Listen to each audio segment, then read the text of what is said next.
Welcome to Dead Souls Social Club.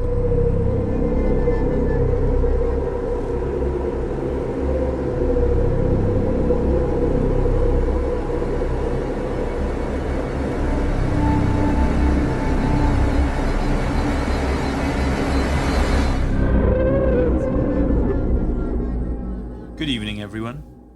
If you enjoy our show and find our research both interesting and informative, please can I ask that you consider leaving us a 5-star review on your chosen podcast platform. Something that small really does help us out a huge amount.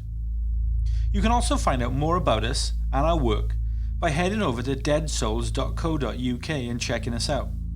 We are a small team of 3 researchers with more than 70 years of experience between us. You can also find us and speak to us over on Instagram. Just search Dead Souls Social Club and we'll come up. So, as always, thank you so much for joining us tonight. This audio presentation contains graphic details of death, violence, and controversial subject matter. Listener discretion is strongly advised. From Dead Souls Media, this is When Romania Executed Their President. I'm Jamie Black, a researcher and psychologist, and I'll be your host for tonight.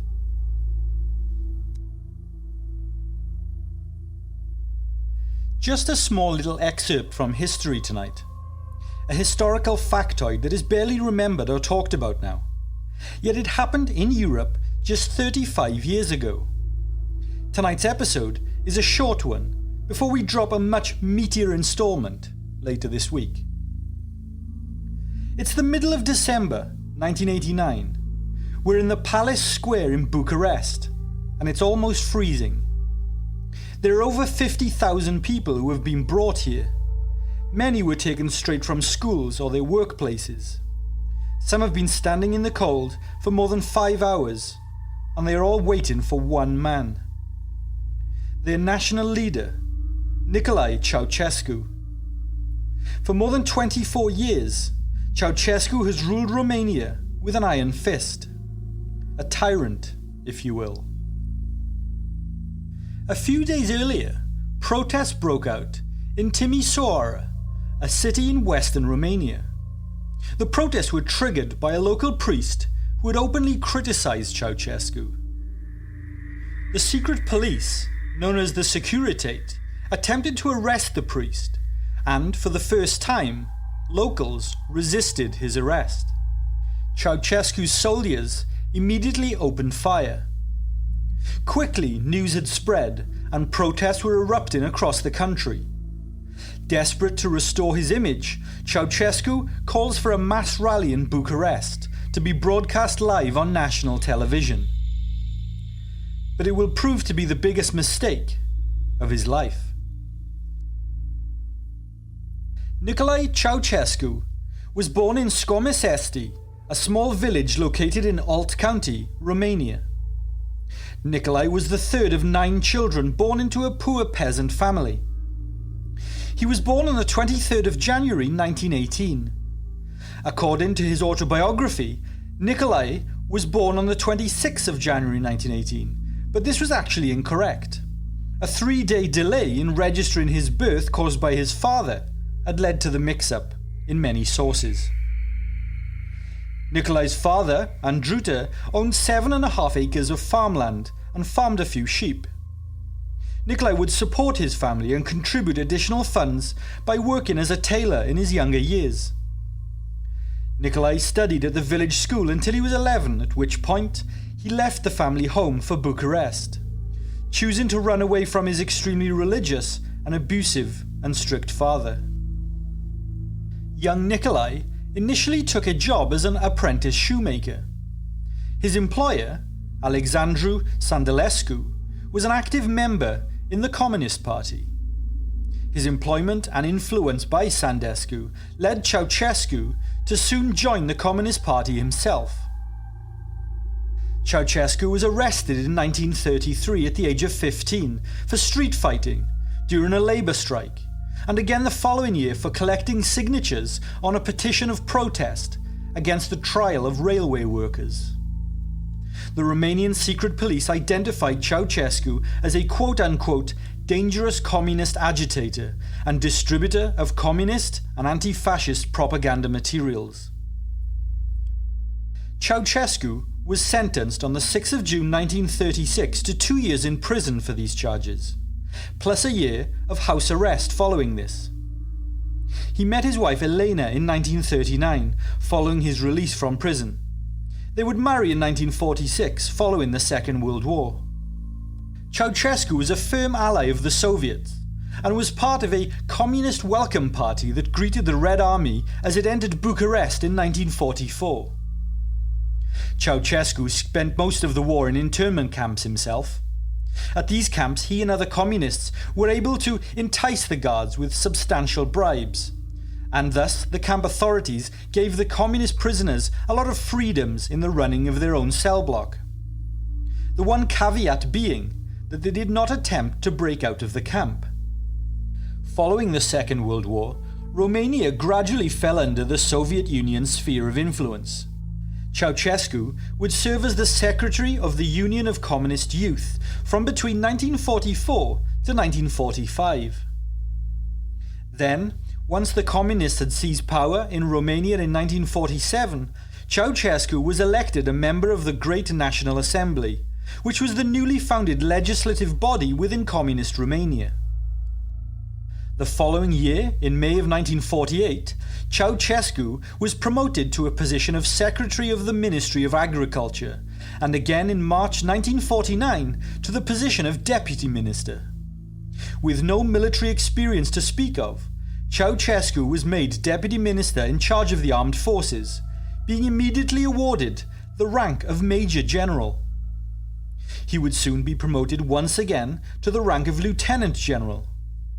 Ceaușescu became the first deputy to the Defense Ministry and head of the Army's Higher Political Directorate. He studied at the Soviet Frunze Military Academy in Moscow for 2 months between 1951 and 1952. In 1954, Ceaușescu became a fully fledged member of the Politburo, which would grant him one of the highest positions of power in the country. When the Romanian leader, the General Secretary of the Communist Party, Georgiu Dei, died on March 19, 1965, Nicolae Ceaușescu was not his obvious successor. Yes, Ceaușescu and Georgiu Dei were long-time and close friends, but this counted for very little in the subsequent power vacuum.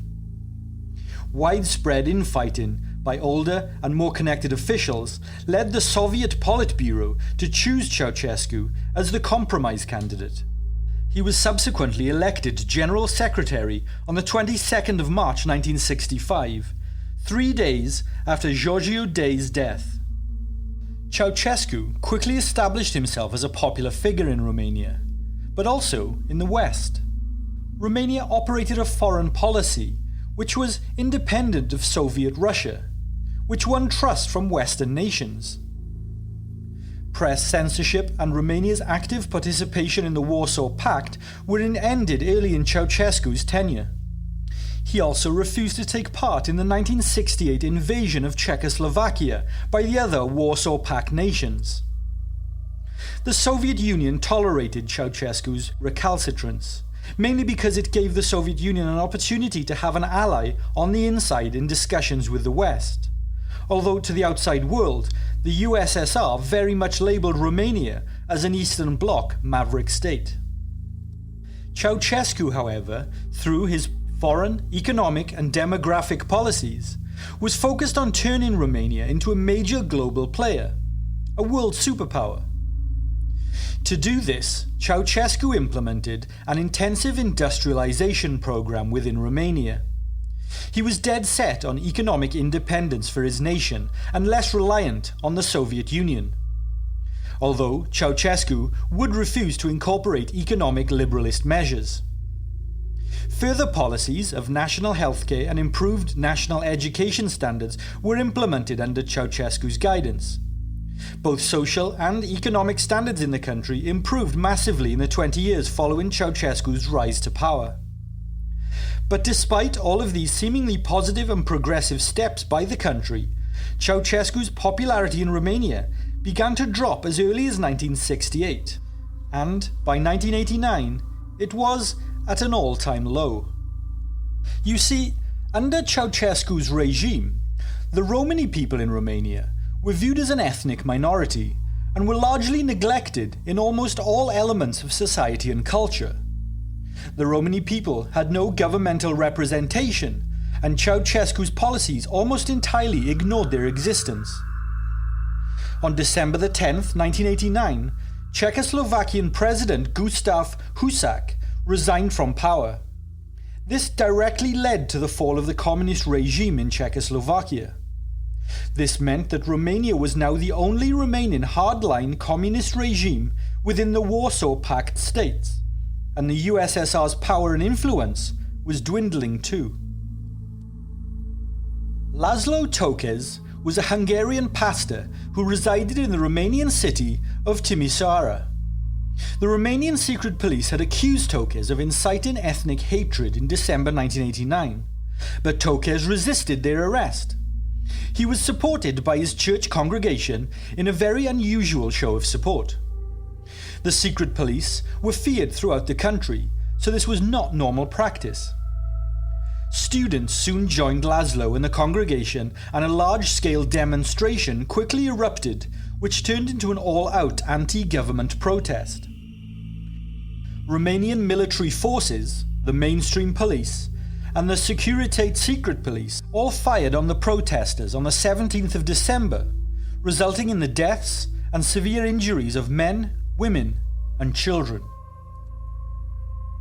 Ceaușescu departed for a state visit to Iran while the protests were unfolding, leaving the suppression of the protesters to his subordinates and wife Elena.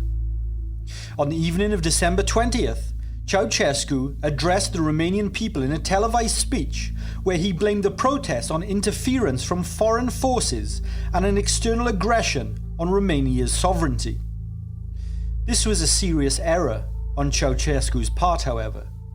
You see, the state media was not broadcasting news of the protests, as the media was all government-controlled, and this meant that anyone outside the town of Timisoara had no idea that the demonstrations were happening. Ceaușescu had misjudged the national feeling towards his government in referencing the protests on television. This acted as a call to arms to citizens in other parts of the country, and thus revolts and demonstrations erupted all over Romania as a result. In a further attempt to quell the unrest, Ceaușescu staged a mass meeting in Bucharest the following day on December the 21st.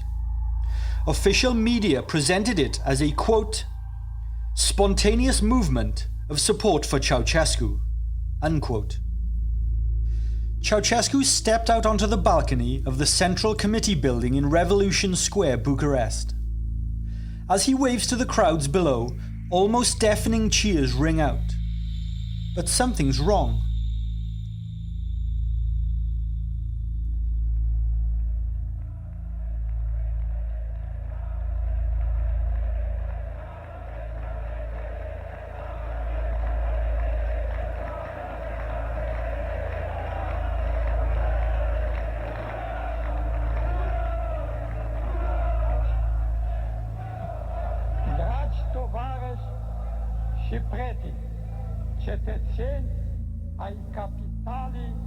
Dear comrades and friends, citizens of the capital of socialist Romania, first I desire to address you, the participants of this great popular meeting, to all residents of the Bucharest municipality, a warm greeting, a revolutionary greeting, and along with best wishes for success in all fields.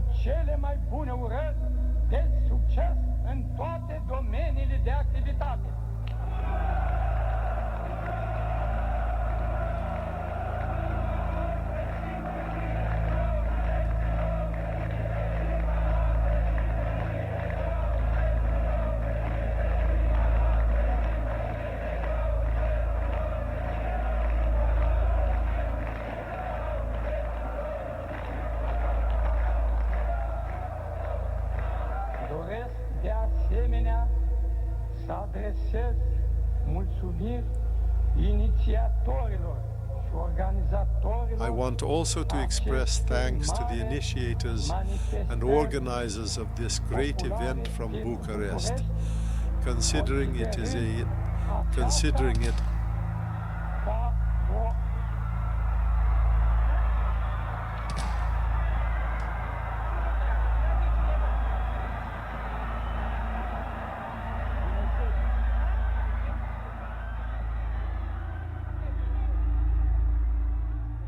The crowd are largely standing completely still and in silence, except for a few government plants who are stood in the front rows and have been paid to cheer. But the cheering for the most part is fake. It's a pre-recorded audio track playing through huge speakers which have been erected around the square.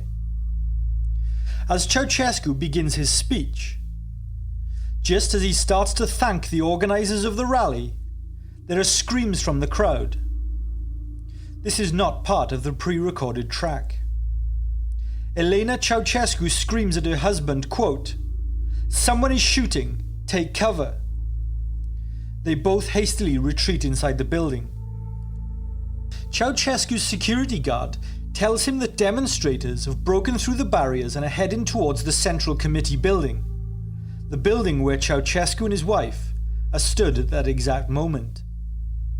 The camera crew who are filming the rally are instructed to cut away and film the sky.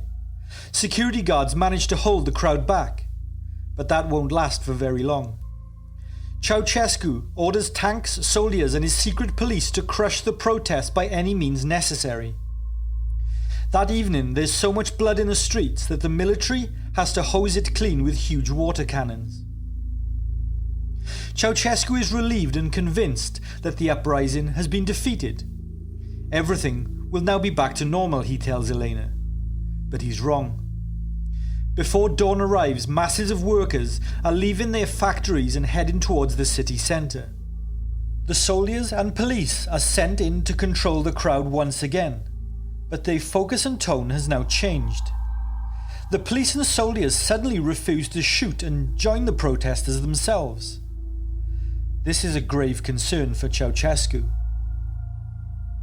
He immediately holds a crisis meeting with the members of the Politburo in the Central Committee building. Hundreds of thousands of demonstrators surround the building and begin to break in.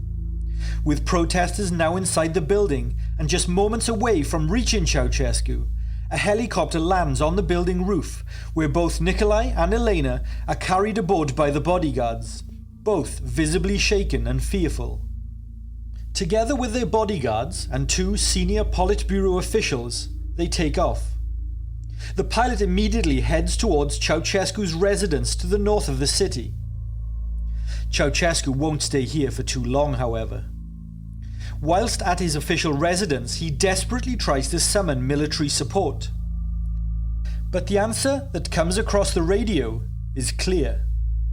Ceaușescu is on his own. He is convinced by his pilot to take off again. He instructs the pilot to fly towards the western city of Titu, hoping to reach a loyal garrison. But then, the pilot receives a message over the radio. All flights are to be immediately grounded. Any aircraft seen in the air will be shot down upon sight. So the pilot conducts an emergency landing. They have landed on a road between Bucharest and Târgoviște. Along with his wife and two security guards, Ceaușescu commandeers a passing car. They are driven to the town of Târgoviște, all the while listening to the car radio en route, which plays news reports about the uprising's victory in Bucharest and the government being overthrown. This is Radio Bucharest, Romania. This is Radio Bucharest, Romania. Listeners, following the great popular manifestations in the capital city of Romania, Bucharest, and all over the country, today, December 22nd, 1989, the dictatorial regime of Nicolae Ceaușescu was overthrown. At 16:30 local time in Bucharest, created was the National Committee of Democracy in Romania, whose main objective is the preparation for the passage to a democratic life in this country. The former Prime Minister and the entire former government resigned. Members of the National Committee of Democracy Romania are military commanders not compromised during the Ceaușescu dictatorship, workers, higher education students that were in the forefront of the struggle for the overthrow of the former regime, as well as intellectuals. Shortly after the creation of this democratic organism, the members informed the nation about the resignation of the government and about the components of the National Committee of Democracy and about the measures proposed for the next period.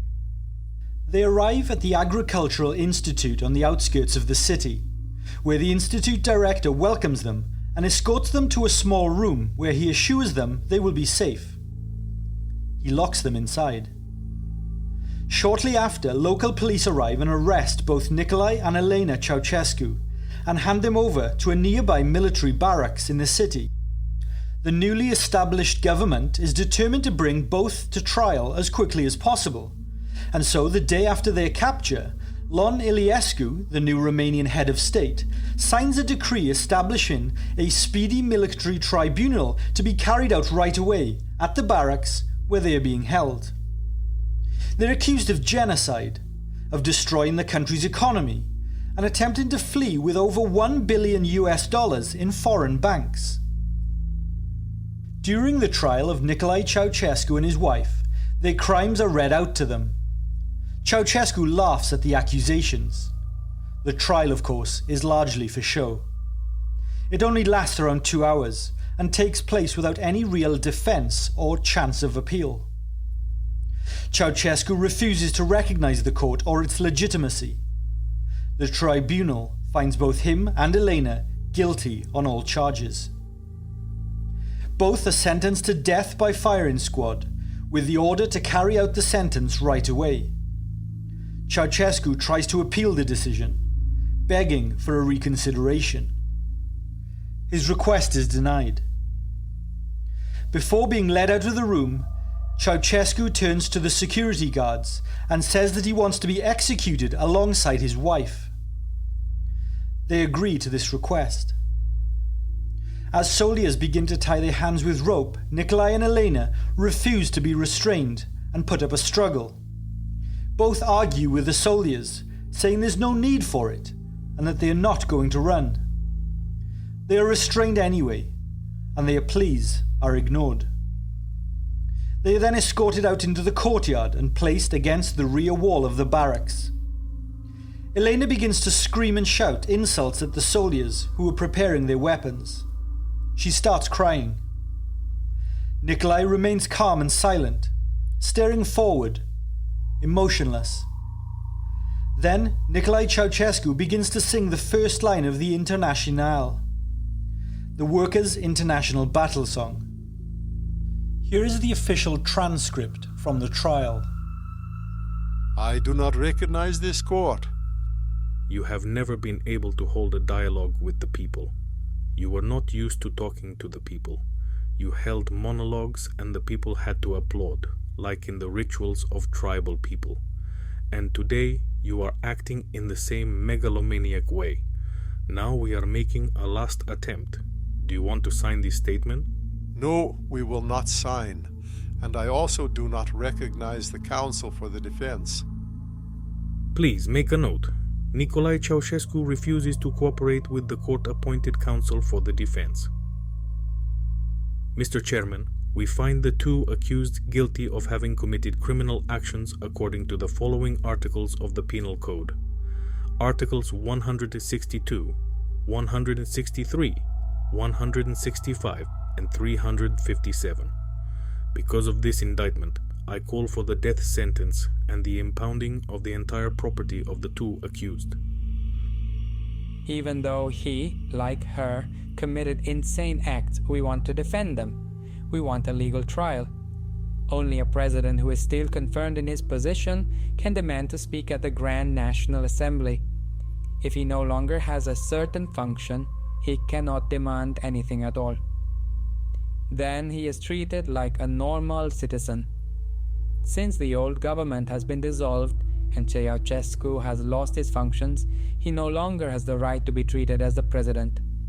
Please make a note that here it has been stated that all legal regulations have been observed, that this is a legal trial.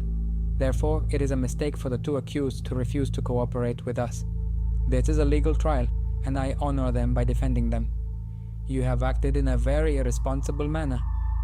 You led the country to the verge of ruin, and you will be convicted on the basis of the points contained in the bill of indictment. You are guilty of these offenses even if you do not want to admit it. Despite this, I ask the court to make a decision which we will be able to justify later as well. We must not allow the slightest impression of illegality to emerge. The two defendants should also know that they are entitled to a counsel for defense, even if they reject this. It should be stated once and for all that this military court is absolutely legal, and that the former positions of the two Ceaușescus are no longer valid.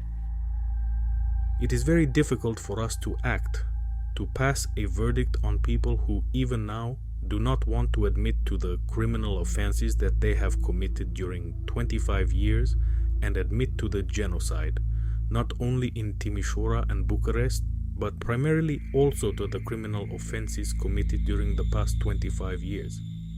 This demonstrates their lack of understanding. They not only deprived the people of heating, electricity, and foodstuffs, they also tyrannized the soul of the Romanian people. They not only killed children, young people, and adults in Timișoara and Bucharest. They allowed Securitate members to wear military uniforms to create the impression among the people that the army is against them. They wanted to separate the people from the army. You were so impertinent as to cut off oxygen lines in hospitals and to shoot people in their hospital beds. The Securitate had hidden food reserves on which Bucharest could have survived for months, the whole of Bucharest. Esteemed Mr. Chairman, I have been one of those who, as a lawyer, would have liked to oppose the death sentence, because it is inhuman. But we are not talking about people. I would not call for the death sentence, but it would be incomprehensible for the Romanian people to have to go on suffering this great misery and not to have it ended by sentencing the two Ceaușescus to death. The crimes against the people grew year by year. They were only busy enslaving the people and building up an apparatus of power. They were not really interested in the people. After the Ceaușescus were taken outside, gunshots rang out. Now, this is a content warning. Beyond this point, listener discretion is strongly advised.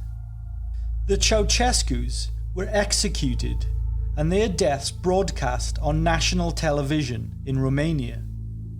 It was also broadcast in several other European countries, namely Germany, Austria, Italy and France. The following audio is directly from that broadcast.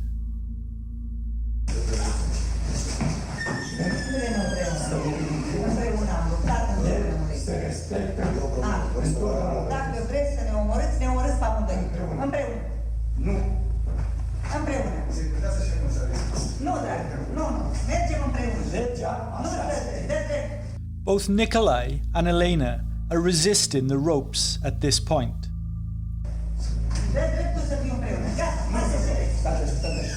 Împreună. Împreună. Împreună.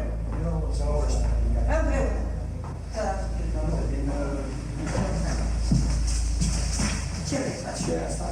Ce asta? Nu le legați. Nu puneți mâna. Nu le legați. Nu le să mă prezint cum vreau. Nu vreau. Nu să merg nelegat. Despații de acolo. Nu e voie să le legați. Nu, nelegați. Ce vă treabă de popor? Nicolae and Elena are protesting their innocence and shouting illegal at the soldiers as they are led away.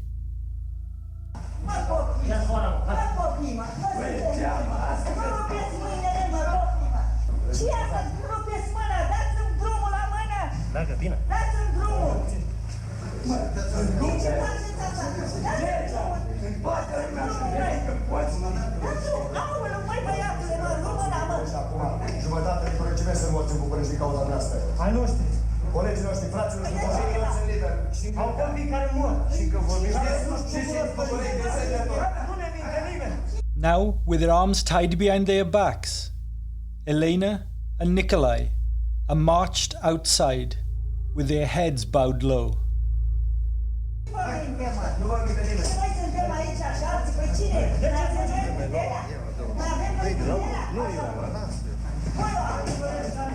Întrebați-vă cei care au putere. The news broadcast then cuts to a scene outside the barracks.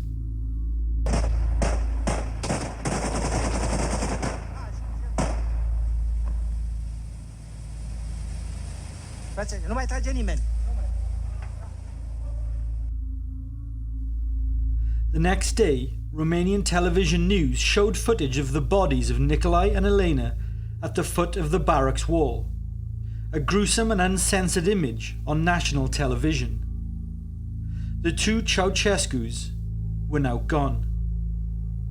In May of 1990, Romania held its first free election since 1937. Today, Romania is a socialist democratic republic. It is a member of NATO, the European Union, and an active participant in the United Nations. Nicolae Ceaușescu's legacy is defined by his communist rule and cult of personality. The economic hardships his policies caused the Romanian people triggered widespread poverty, shortages, and misery for many. Many Romanians today choose to forget the years of Ceaușescu's rule. Good night, everyone. Thank you for taking the time to listen to our show tonight. Be sure to leave us a 5-star review on your chosen podcast platform and subscribe to our show so that you never miss an episode. Our shows aren't sponsored by any company or corporation, so any support you can give us goes a long way in supporting the work that we do. From all of us here at Dead Souls, sleep tight.